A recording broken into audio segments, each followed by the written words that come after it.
Diyan pala kayo. Alright guys, welcome back sa Puro Video. So yun nga, medyo natagalan since last na nakapag-upload tayo ng video dahil sa madami tayong pinagagawang iba. Anyway, ngayon ay meron tayong another video at ito ay tungkol sa puro pagkain. Ang luto natin ngayon guys ay pwedeng ulam at pwede ring pulutan. Yan. Mabilis na mabilis lang to. Putahing pang house husband. Yan. Pero pwede din sa house working husband. Yan. So ang putahin na to guys ay tatawagin nating binugbog na pusit. Yan. Kasi bubugbugin natin to sa sarap. Yan. At hindi na tayo natin patatagal patra. Luto na natin yung binugbog na pusit. So ito na nga yung putahin natin guys. So isa-isahin natin para sa ating binugbog na pusit. Syempre yung pusit nalinisan na natin yan at na-chop na rin natin based sa nais nating size. So nasa sa inyo na kung kasama nyo yung ulo o hindi, pero importante nalinis na siya at nabalatan. Yan. Tapos syempre meron tayong seasoning, meron tayong mixed spices, meron tayong red chili powder.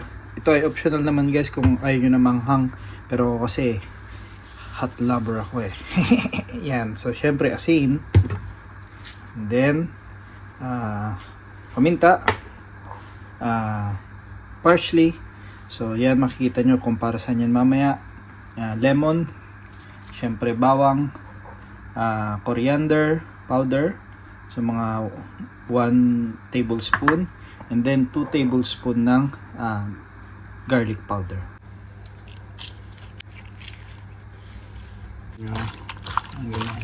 Lagyan natin ng asin, 1 tablespoon na coriander powder,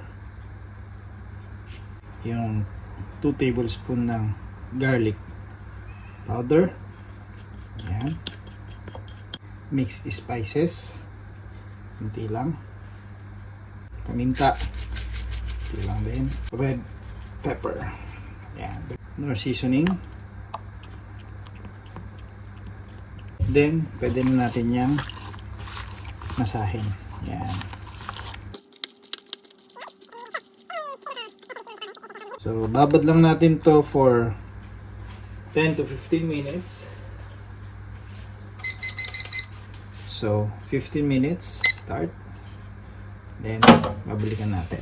Habang hinahantay natin yung marination natin, na 15 minutes, gawa muna tayo ng prepare na natin yung garnish. Tara lang na rin yan.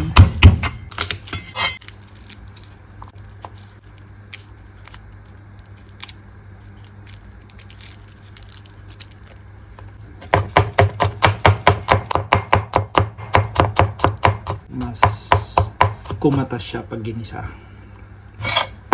Limutan kong sabihin guys, kailangan pa din pala natin ang butter. So ito yung ating secret weapon. Dito na natin igigisa yung bawang, parsley. So tagtarin lang din natin guys. Pwede nyong palitan to ng let's say bell pepper na green.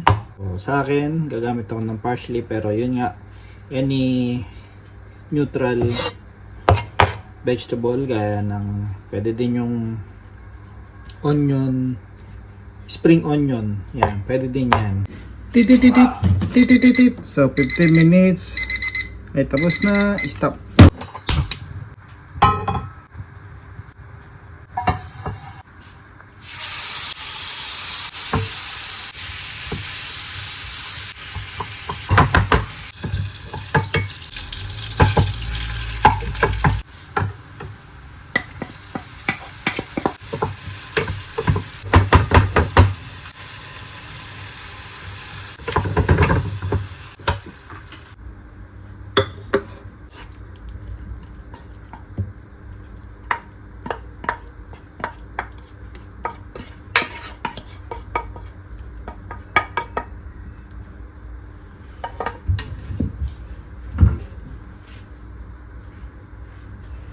So, yun na nga guys. So, ganun lang kadali. Nakita nyo naman, napakabilis lang yung luto, di ba? Siguro maximum 30 minutes. Pero kung unti lang naman, o kung may kasama kayong magpre-prepare, saglit lang yun. Papatagal lang ay yung marination.